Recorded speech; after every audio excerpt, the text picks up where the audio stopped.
World Cup is here. Olé! Goal! Goal! This Saturday, MetLife Stadium will host its first match. As you can tell, we're excited, but you know what? When you get excited about the match, you got to start thinking about the traffic. What does hosting the world's biggest sporting event mean for everyday commuters, especially with the NBA Finals in full swing? It's a whole lot. It's a thing. There's only one person fit to do this job for us, Greg Mocker. He has the answers. He's here with what you need to know about the summer of sports. Welcome, Greg. Fit. Yeah, I think it's all the walking and the up and That's down right. the stairs. That's the Yeah. New York kind of exercise. So thanks for saying fit. Yeah, I'm trying to be more fit. Okay, we've been talking about this since the time before time, it feels And like. now it's here. New York, New Jersey, preparing for this moment. It's here. What are we doing? Yeah, that's probably the reaction. Well, because we've built the NBA Finals. I know, it's Yeah. just one thing FIFA. after another. It's all here. tourism. The America 250 stuff, there's concerts. It's kind of just the regular busyness of the city. So I think we're just navigating it. I covered it last week because certainly the Saturday is going to be the big World Cup day, the first match at the stadium there. So I talked to the NJ Transit CEO about what it was kind of looking like because they're making plans. The good thing was they have backup plans. So should there be an issue with weather, we know Amtrak overhead wires sometimes go down, cause some kind of backup. They have 485 buses on standby. That's all well and good. What about the traffic? I always went back to that because Route 3 is going to be something. Getting through the tunnel. The city and New Jersey say that there is a bus lane that will run even from the pickup locations in Midtown through the tunnel to the stadium. A bus lane. Right, but I still think that a lot of people are going to drive and try to get dropped off at Secaucus, to try to get drop off in one of the park and ride, or the park and ride location, which is at the racetrack over by the Met. So it's going to be backed up. So the bottom line, what would you recommend, the driving or the public transit? I'd say the public transit because it's a guaranteed time. Of course, you always have to keep the contingency there.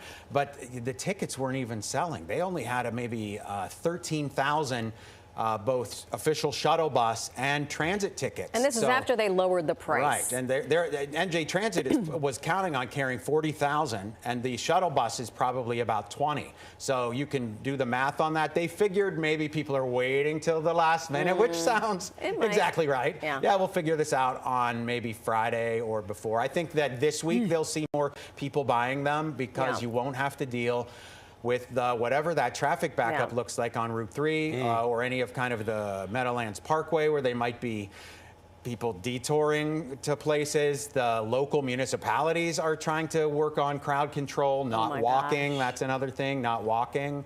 It's just going to be something. But NJ Transit wants to say that they're ready. And I certainly have been asking every day, basically, with the people, okay, today's this. They have the backup plans. The buses are there. Okay, here we go.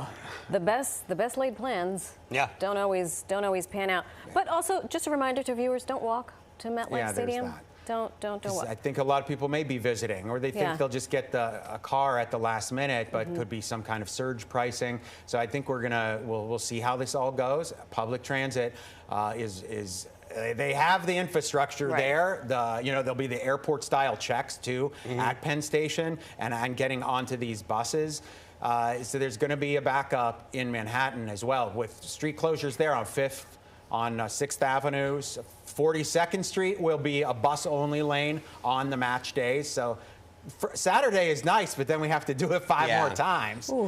Just kind of like have those dates in your head. So the bad news is really difficult to get to. The good news is wildly expensive. So there's that. Before we go, though, let's switch gears real quick. 2nd Avenue Subway finally got some funding. What did we say? 8,400 feet of tunnel being dug? They got that started. They had kind of a kickoff event and groundbreaking shovels. The gold shovels are always there. That's something to see. With the elected leaders who have put that package together with a lot of federal money, but also some state money. They have to dig a tunnel from 120th Street to 125th Street, and then along 125th Street on 2nd Avenue. and then along 125th Street. Okay. And that's going to still take a while. There's an existing tunnel that already exists in parts of East Harlem, but I've been up to that neighborhood often, and there's a lot of work going on up there. So the disruptions are there. We're seeing that at the businesses on trying to walk around. We saw this with the first phase of the 2nd Avenue subway, but now it's happening there. It's moving along. They were. This is some older video of them in the Going to the actual tunnel that exists still down around 100th Street, but it's moving ahead. Still maybe 6 years away for a ride. Fair. But, Fair. So we'll be back in, this will be on the list of things that we talk about again next Transit Tuesday. In 6 years. Thank you, Greg. Thanks, Greg. Stay up to date with the roads and the rails. Follow Greg Mocker on Instagram and visit pix11.com. Can we get you smiling? We're working on it. Need a new picture there.